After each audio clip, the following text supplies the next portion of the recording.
This is the Breakfast Leadership Podcast. Boundaries or burnout, you make the choice. Here's your host, Michael Levitt.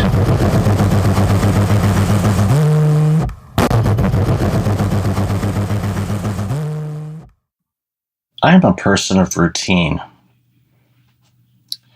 My keys are always in the same spot as my wallet, as everything else that I have. My clothes are standardized, so I don't have to think about what kind of shirt or undergarments I'm going to wear because they're all the same. Is that quote unquote boring? Sure.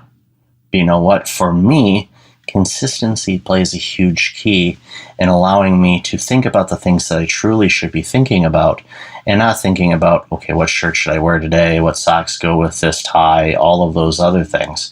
If you're consistent in your wardrobe, you save hours of your life every year because you're not trying on something going, it doesn't look right today or doesn't feel right today and all of that.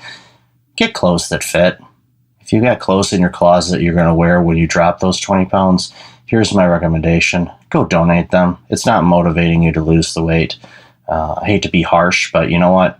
It hasn't done it for me. So I donated those clothes, and now I'm on a path to losing weight. So guess what?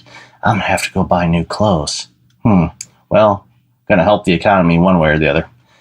Getting back to what I want to talk about is routines are important for you because when you follow routines and you do things and you set yourself up for success, it's going to make life a lot easier. Here's another example, as silly as it is. I've got a water filtration thing in our fridge. We don't have filtered water. We don't have a water line going through it, but I have this huge pitcher of water that I purposely make sure is full every night. So first thing in the morning before I go to the gym, I will fill up my water bottle and I'll have cold water filtered to work out with. And if I didn't fill that up, then in the morning, then I have to grab the pitcher, fill it up with water. It's not going to be cold. It's going to fill up in the pitcher. It won't be as good. But by me taking a minute or two the night before to set everything up for the next day, I start off each day without being in resistance to something. Because you're going to have enough resistance in your life. As soon as you get to work, I guarantee you're going to find some resistance, whether it's with a vendor, employees, management, the environment, traffic, air temperature. There's no office on the planet that is at the right temperature. It's either too hot or too cold. Doesn't matter who you are. So you're going to be fighting all day with these little nuances. Why should you have a nuance of not having your water bottle ready or your clothes picked out or everything that you choose? Habits are hard to implement, but as Eben Pagan says, you have to install a habit. Just like you install an app on your phone, you have to install a habit. You have to do the things the right way in order for it to be successful. If you're going to say, all right, I'm going to exercise every day, unless you install mechanisms in your day to make that next to impossible to not do, then the chance of success is going to be minimal. You literally have to make sure that you install a habit in your life. And once you do, you're going to start seeing improvements in other facets of your life. I'm currently doing that right now. And at the time of this podcast, I'm on a different eating routine, and I've lost almost 7 pounds. And believe me, I notice it.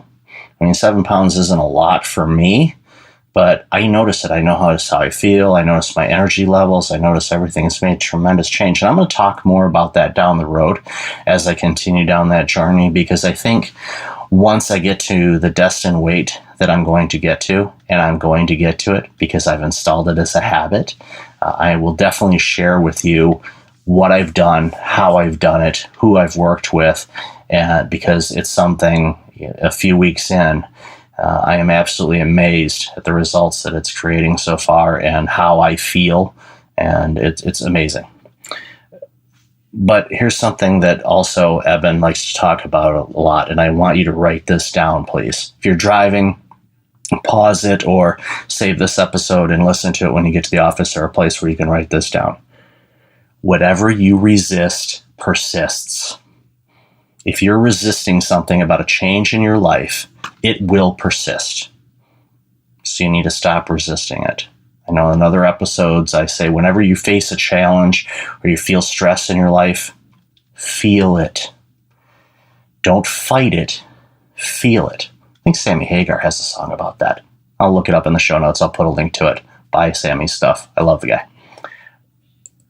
What's important is in order for you to break old habits and create new ones, you need to install a habit, just like an app. You want to use it. You want this thing to work for you. You have to install it. Make it a part of your life. If you need help with this, fill out the contact information at the bottom of the page at breakfastleadership.com, and I can give you some tips and ideas on what you can do to help out on this, because I want you to be successful. We need you to be successful. Until next time, be well. Hey, it's Michael again. Thank you for listening to the podcast. I really appreciate it. If you're like many people, you're dealing with some significant stress and possibly approaching burnout. I know how you feel. In 2009, my burnout led to a year of worst-case scenarios. I do not want that to happen to you.